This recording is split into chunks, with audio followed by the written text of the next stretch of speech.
Salam dan salam jumpa kembali dalam kasih dan anugerah dari Tuhan kita Yesus Kristus. Pada hari ini saya mengajak kita untuk membaca dan merenungkan satu bagian firman Tuhan. Namun sebelumnya saya mengajak kita sekalian untuk berdoa. Marilah kita bersatu di dalam doa. Bapa di surga, kami sangat bersyukur kepadamu karena Engkau menolong kami pada hari ini. Terima kasih untuk setiap berkat-Mu yang selalu Engkau limpahkan bagi kami. Dan sekarang ini, di kesempatan ini, kami mau belajar firman-Mu. Tuntun dan sertai kami Tuhan. Dan kiranya Roh Kudus memberi kepada kami kemampuan untuk menerima dan melakukan sabda-Mu. Di dalam nama Tuhan Yesus Kristus, kami berdoa dan kami bersyukur. Amin. Bapak, Ibu, dan Saudara yang terkasih dalam nama Tuhan kita Yesus Kristus, bagian firman Tuhan yang menjadi perenungan kita hari ini terambil di dalam Amsalnya. Bapak, Ibu, dan saudara-saudara yang terkasih dalam nama Tuhan kita Yesus Kristus, bagian Alkitab yang menjadi perenungan kita hari ini terambil di dalam Amsal pasalnya yang ketiga, ayat 1 sampai dengan ayatnya yang kedua. Beginilah bunyi firman Tuhan. Hai anakku, janganlah engkau melupakan ajaranku, dan biarlah hatimu memelihara perintahku. Karena panjang umur dan lanjut usia serta sejahtera akan ditambahkannya kepadamu.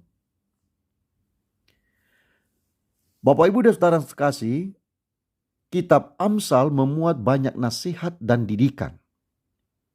Salah satu di antaranya adalah memelihara perintah dan tidak melupakan ajaran. Hal ini langsung dikaitkan dengan umur panjang, lanjut usia, dan sejahtera ditambahkan bagi mereka yang taat. Pertanyaannya adalah, ajaran mana yang tidak boleh dilupakan atau yang harus diingat, dan perintah mana yang harus dipelihara? Untuk menjawab pertanyaan ini, maka kita harus membaca ayat-ayat berikutnya. Jika kita membaca ayatnya yang kelima sampai dengan ayatnya yang ketujuh, maka kita akan melihat setidak-tidaknya 5 hal yang menjadi pengajaran dan sekaligus perintah. Hanya saja pada kesempatan hari ini kita hanya renungkan 3 bagian penting saja. Yang pertama, percayalah kepada Tuhan dengan segenap hatimu.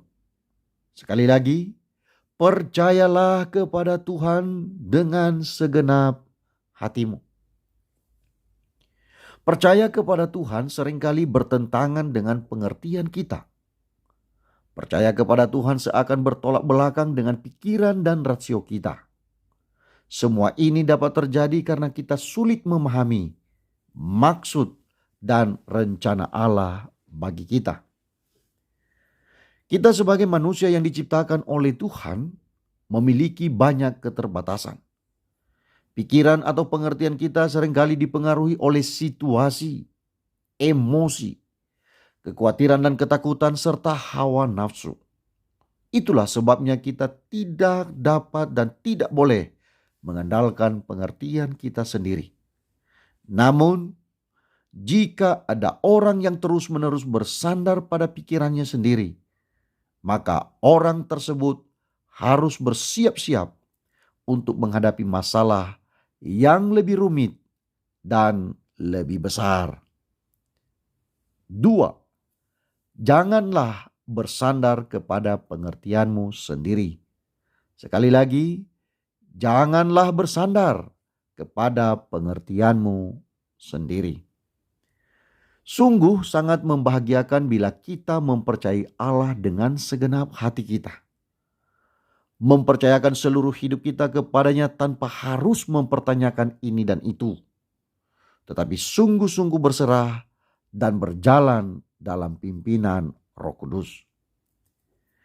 Jika kita tidak bersandar pada pengertian kita sendiri, maka hal ini akan mendorong kita untuk mengambil keputusan terbaik yang sesuai dengan firman Tuhan. Kita bertindak sesuai dengan apa yang dikatakan oleh kitab suci. Kita tidak mengandalkan manusia, tetapi sebaliknya bersungguh-sungguh untuk bergantung sepenuhnya kepada Tuhan. 3. Akuilah Dia dalam segala lakumu. Sekali lagi, akuilah Dia dalam segala lakumu. Setiap hari ada saja masalah dalam kehidupan kita. Semua orang memiliki masalah dalam hidupnya. Bahkan, kalaupun kita dapat menyelesaikan masalah yang hari ini kita hadapi, bukan berarti bahwa ke depannya tidak ada lagi masalah. Selalu ada saja kemungkinan kita menghadapi masalah. Masalah hidup tidak mungkin hilang begitu saja. Hanya bentuk dan kadarnya saja yang berbeda-beda. Oleh sebab itu sebetulnya yang penting adalah sikap hati kita dalam menghadapi masalah yang ada. Mengingat karena kita selalu menghadapi masalah, maka dibutuhkan kesiapan hati kita untuk menghadapinya. Sikap hati kita menentukan langkah kita berikutnya. Jika hati kita terpaut erat kepada Tuhan, maka penyertaannya dapat kita rasakan setiap saat. Tuhan pasti tolong orang yang bersandar kepadanya. Kita harus akui bahwa sebetulnya kita tidak berdaya apa-apa. Kita tidaklah kuat. Kita tidak dapat menghadapi hidup ini dengan kemampuan kita sendiri. Kekuatan dan daya tarik dunia untuk menghancurkan kita jauh lebih hebat dan kuat.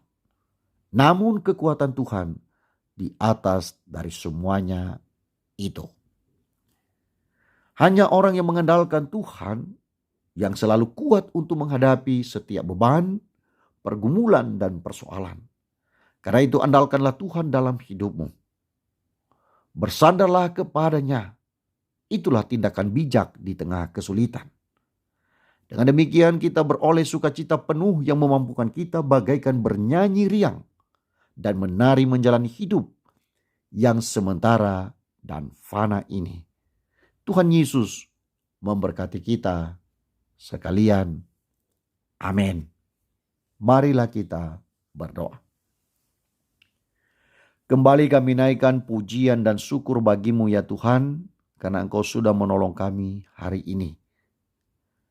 Engkau mengajarkan kepada kami supaya kami mengandalkan Tuhan dan tidak mengandalkan kekuatan kami sendiri. Kami dituntut untuk harus berserah sepenuhnya kepada Tuhan, supaya kami mendapatkan pertolongan dan mendapatkan uluran tangan kasih Tuhan. Tolong kami Tuhan, karena kami seringkali bimbang, ragu untuk berjalan sesuai dengan kehendak-Mu. Namun oleh kuasa Roh Kudus, kami yakin bahwa mulai hari ini kami akan berjalan di jalan yang berkenan kepada Tuhan. Sampai pada akhirnya kami menikmati sukacita di dalam Tuhan. Terpujilah Engkau Tuhan selama-lamanya. Dalam nama Tuhan Yesus. Amin.